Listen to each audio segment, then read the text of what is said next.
বিসমিল্লাহির রহমানির রহিম। জয় গুরু, আদম নূরের জয় হোক।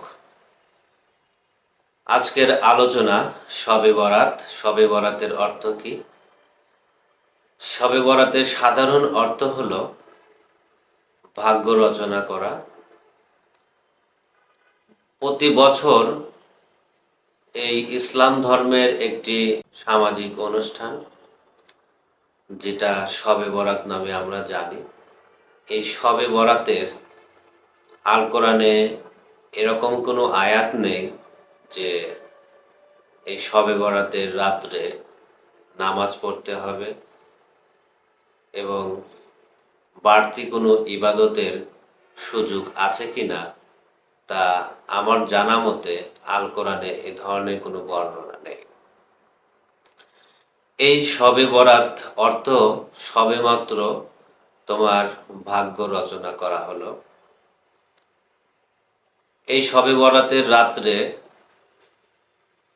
ইসলাম ধর্মের প্রথা অনুযায়ী যেটা চলে আসছে সেটা হলো এই রাত্রিতে নামাজ আদায় করা এবং আল্লাহর কাছে নিজের ভাগ্যের পরিবর্তন করার জন্য যে চাওয়া পাওয়ার বিষয়বস্তুটি আনা হয়েছে এটা সম্পূর্ণ ভিত্তিহীন।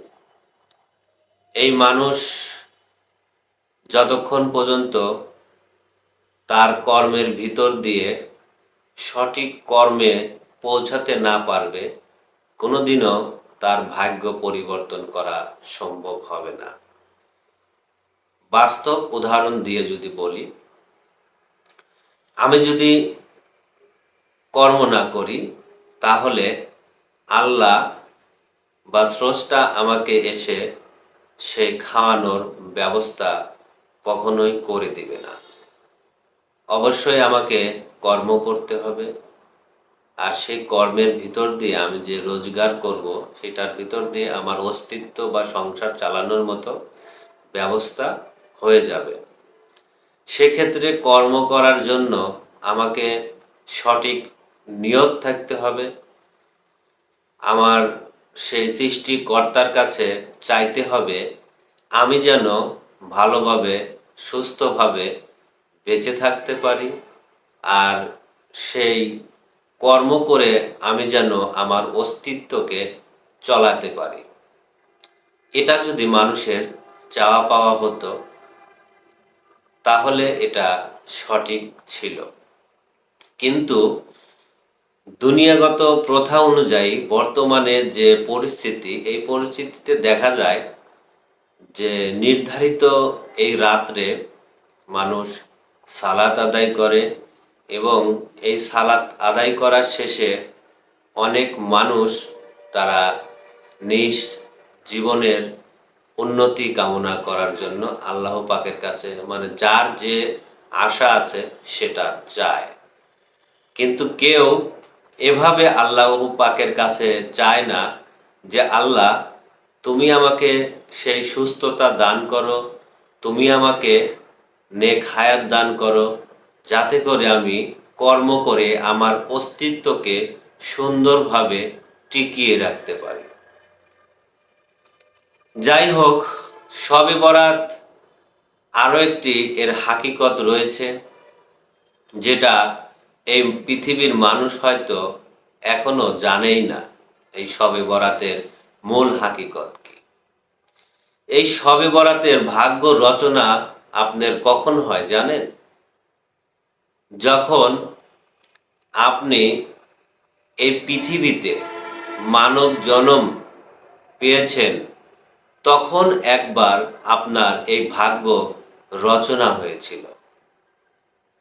সেই সৃষ্টির জগৎ থেকে আপনি আমি যাহারাই এই মানব জন্ম পেয়েছি তাহারাই সেই ভাগ্য গুণে কর্ম গুণে আমরা এই মানব জন্ম পেয়েছি।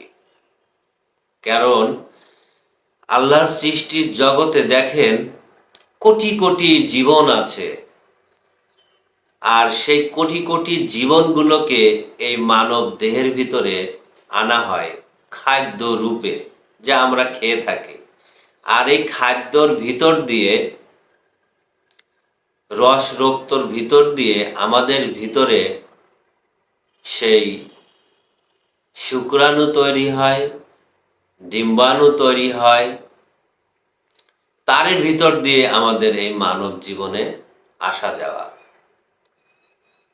পিতার থেকে যখন লক্ষ লক্ষ কোটি কোটি শুক্রকীট ছুটেছিল, তার ভিতরে ভাগ্য গুণে, কর্ম গুণে আমার আপনার এই মানব জন্ম সম্পূর্ণ হয়েছিল। সেই মায়ের নৌকায় যখনই পাড়ি দিয়েছিলাম, তখনই আমার আপনার এই মানব জন্মের সূত্রপাত ঘটল। তারপরে মা তার গর্ভের ভিতরে সমস্ত কিছু আমাদের সাথে যোগ লাগিয়ে পূর্ণ করে এই পৃথিবীতে নামিয়ে দিলেন। তাহলে সেখানে আমার সেই ভাগ্যের পরিবর্তন, সেই ভাগ্যের কর্ম ঘটেছিল। এবার আমরা যখন মানব জন্মে নিজেকে পরিপূর্ণ রূপে যখন জানতে পারি যে আমি আল্লাহর সৃষ্টির জগতে সর্বশ্রেষ্ঠ মানুষ, আল্লাহ পাক আমাকে আশরাফুল মাখলুকাত হিসেবে সৃজন করেছেন, আল্লাহর সৃষ্টির জগতের সুন্দর আকৃতি, সুন্দর সুরাত, জ্ঞান, আকেল, বিবেক সমস্ত কিছু দিয়ে সৃজন করে পূর্ণ মানব অস্তিত্ব দান করেছেন। এবার এখানে আমার চিরস্থায়ী জীবনের যাওয়ার পালা। এখান থেকে আমাকে একটি জীবন নির্ধারিত করতে হবে, কারণ আমার আপনার কিন্তু নির্ধারিত জীবনের উপরে এই মানব জীবনে আনা হয় না।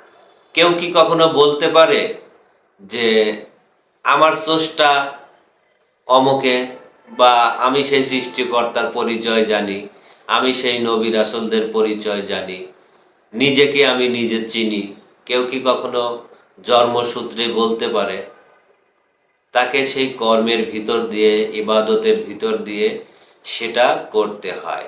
আর এটা করার জন্য একজন মুর্শিদ বা পথ প্রদর্শক তাকে ঈমান এনে দেয়, তাকে ভাগ্য রচনা করে দেয়, যিনি তার ভাগ্যকে পরিবর্তন করে নিজেকে চিনেছে, নিজেকে জেনেছে।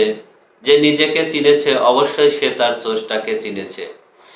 সেই মানুষটার কাছে গেলে আমাকে তিনি ঈমান এনে দিবেন, সেই ভাগ্য রচনা করে দিবেন যে আমি তোমাকে এই ভাগ্যের উপর, এই জীবনের উপরে ঈমান এনে দিলাম। তুমি যদি তোমার সঠিক কর্ম দ্বারা এই জীবনকে বা এই ঈমানকে জয় করতে পারো, কায়েম করতে পারো, তাহলে তুমি তোমার এই ভাগ্যটাকে জিতে যাবে, অনন্তকালের জন্য তুমি এই জাতের মালিক হবে। কারণ আল্লাহ সৃষ্টির জগতে জাত তো অসংখ্য প্রকার আছে। আপনারা মানুষ রূপে এক জাত দেখেন, সবাই মানুষ, কিন্তু এই মানুষের ভিতরে আল্লাহর সৃষ্টির জগতে অসংখ্য প্রকার আত্মা আছে। সেই আত্মাগুলোকেই সাধারণত জাত বলা হয়, যা পৃথিবীর মানুষ জানেও না যে আসলে জাতটাকে।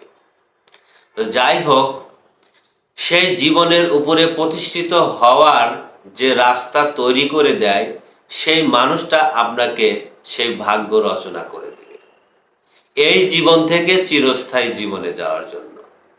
তাহলে একটি ভাগ্য রচনা হয়েছিল মানব জীবনে আসার জন্য সেই সৃষ্টির জগতে, আর এখান থেকে আমাকে আবার সেই ভাগ্য রচনা করতে হবে। কারণ আমি মানব জন্ম পেয়েছি নিজেকে মুক্তি করার জন্য, অন্য কোনো উদ্দেশ্য এখানে নেই। সেফ এখানে একটি মাত্র উদ্দেশ্য, আমি সৃষ্টির থেকে এসেছি, এই মানব জন্ম পেয়েছি, আমি আমাকে একটি জীবনের উপরে মুক্তি করব, আমি আমাকে মুক্তি নেব, তাই আমাকে স্বাধীনতার জীবন দান করা হয়েছে। যদি আমি আমাকে মুক্ত করতে না পারি, তাহলে পুনরায় আমার সেই দোজকে স্থান হবে, সৃষ্টির জগতে স্থান হবে। এটাই মহাসত্য, আল্লাহর ন্যায়ের বিধান। তাই বলছি, এই শবে বরাত আপনারা আগে বুঝুন শবে বরাতটা কি, কখন এই ভাগ্য রচনা করা হয়, কিভাবে আমি আমার এই ভাগ্যকে পরিবর্তন করব।